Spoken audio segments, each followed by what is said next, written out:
Iya Tante. Kamu lagi apa? Udah makan belum? Udah. Kamu tahu kan kalau ada musibah di rumah. Kamu kok gak ngejenguk Tante sih? Tante pengen banget dijenguk Dikta. Emangnya gak dikasih tau Tante? Kalau malam waktu Tante masuk rumah sakit, aku yang jagain Tante semalaman.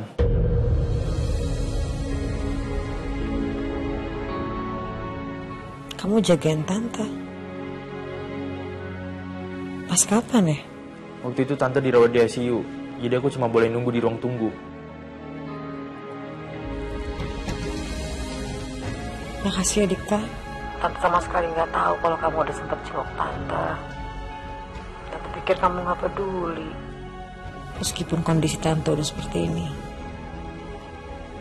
Aku tuh bukan orang yang gak tahu terima kasih Tante.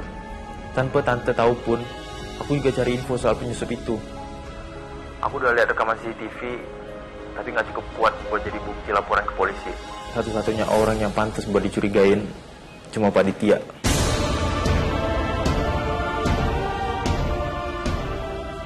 Pak Ditya?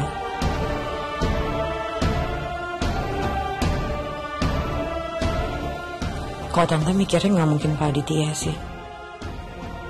Masalahnya waktu itu kejadian malam itu setelah Tante bangun tuh masih bisa Tante ingat sekali orangnya. Orangnya kalau dari fisik enggak sih, bukan Pak Aditya. Badannya tuh beda. Pak Aditya kan tinggi, besar. Meskipun dia memang pakai hoodie, pakai masker, jadi mukanya memang nggak sama sekali kelihatan. Tapi kalau bentuk fisik nggak mirip sama Pak Aditya. Ya udah terserah Tante. Kalau Tante mau laporin ini ke polisi, aku bisa bantu. Tapi kalau enggak, ya case close aja. Lagian aku udah cek sisi rumah, nggak ada barang berharga atau uang yang hilang. Gini deh, biar Tante ingat-ingat dulu. Tante pikir-pikir semuanya. Biar Tante tahu kita lanjutin atau enggak kasus ini. Ya udah, kalau gitu kita selesaiin aja obrolannya sekarang. Aku mau kerja.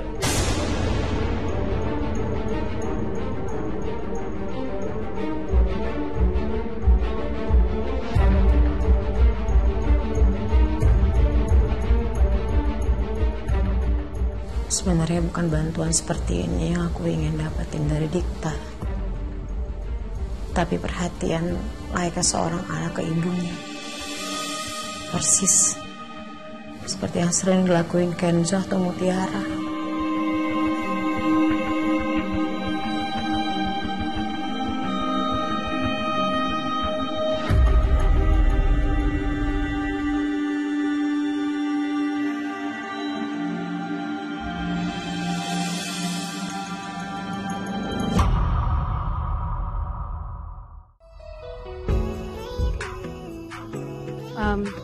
Pak, ini nasi gorengnya udah jadi. Makasih Mutiara, tolong anterin ke ruangan saya. Baik Pak, gini sih.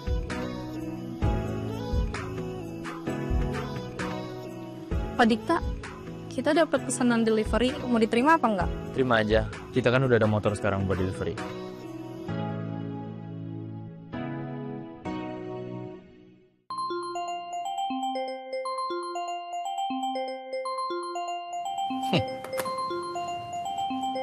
Angkat apa enggak ya? Nggak usah lah.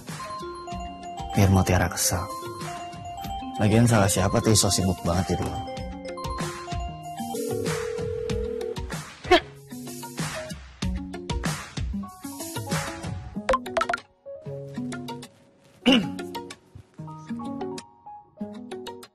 Mas Kenzo lagi sibuk nggak? Nanyain gua dia. Balas apa enggak ya?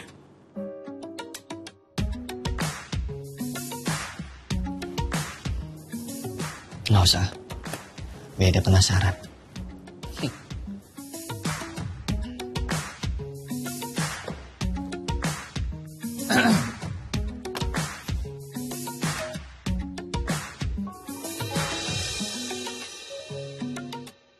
Udah dibaca, tapi kok nggak langsung dibalas ya sama Mas Kenzo? Gimana, Mut? Kamu bisa antar apa enggak? Gimana ya, Kak? apa ini? Ada yang pesan makanan dalam jumlah banyak, Pak. Dan minta diantar sama Mutiara, Pak. Kamu bisa naik motor, Mut? Saya nggak bisa bawa motor, saya nggak punya SIM. Ya udah kalau gitu kamu pakai ojol aja ya. Berarti nggak apa-apa ya Pak kalau naik ojol? Apa? Lagi pula Pak Juri kan yang biasa delivery itu dia lagi sakit hari ini nggak masuk. Ya udah Mut, sekarang kamu berangkat ya. Kasihan kalau customernya kelamaan nunggu.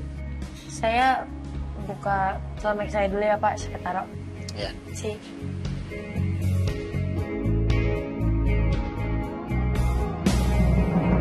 Sebenarnya siapa sih yang masuk ke rumah?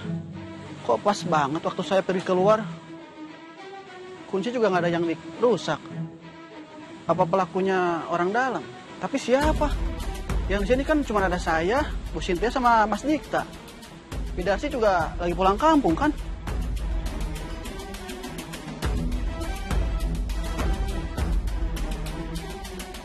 Mbak Dina? Pak Jaya. Ya? Saya ada mau nyampein pesan dari Bu Sintia. Pesan apa Mbak? Bisa nggak kita ngobrolnya di luar aja? Tapi... Bentar aja kok Pak. Ya, penting.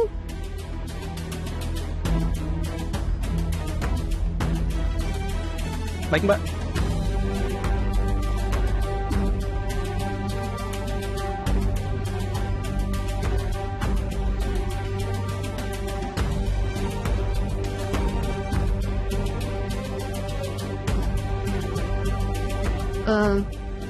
Pak Jaya, saya tahu istri Bapak lagi hamil. Dan kecerobohan Bapak tuh udah bikin Bu Sinta celaka, Pak. Mas Dikta tuh sekarang curiga sama Bapak. Karena nggak ada tersangka lain. Tapi saya nggak salah Mbak. Saya pergi ninggalin rumah itu karena mau nolongin tetangga. Saya nggak bilang Bapak salah. Tapi kecerobohan Bapak itu tuh juga ada akibatnya, Pak. Nanti saat penyelidikan, polisi tuh pasti akan bertanya ke Bapak berjam-jam. Dan itu nggak cuma sekali loh, Pak. Jadi? Ya, Bapak akan tetap dipecat. Jangan, Pak. Saya lagi butuh uang banget. Saya tahu. Makanya saya mau bantu Bapak. Tapi ada syaratnya, Pak. Ya, terserah sih Bapak mau terima atau enggak. Maksudnya bantu gimana, Mbak? Emang syaratnya apa? Bapak harus pulang kampung bersama istri Bapak.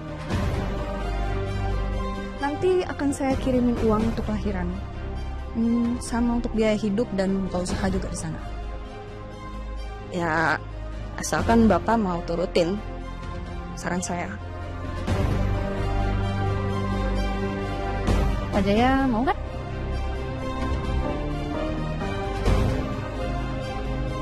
Udah, guys, sekarang Bapak pulang dulu aja. Bapak diskusiin sama istri Bapak. Kalau Bapak setuju, Bapak balik lagi ke sini. Nanti akan saya kasih uangnya. Tapi jangan lama-lama ya, Pak. Saya soalnya harus balik lagi ke kantor. Baik, Mbak. Kalau begitu, saya permisi dulu.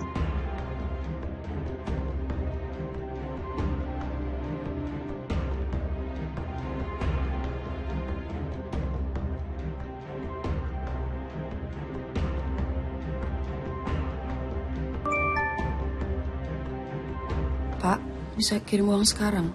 Saya butuh buat ngilangin jejak. Semua masalah semalam bakal saya alihin ke Pak Jaya. Tapi saya butuh dana buat bujuk dia pergi.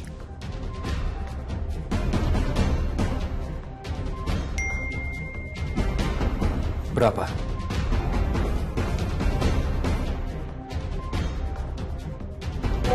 $50 juta.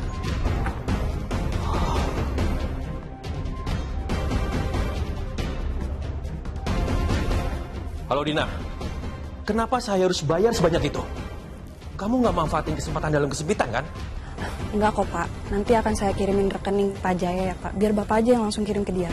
Nggak usah. Saya nggak suka aja, ini sama aja pemerasan. Ini semua kepentingan buat kamu kok.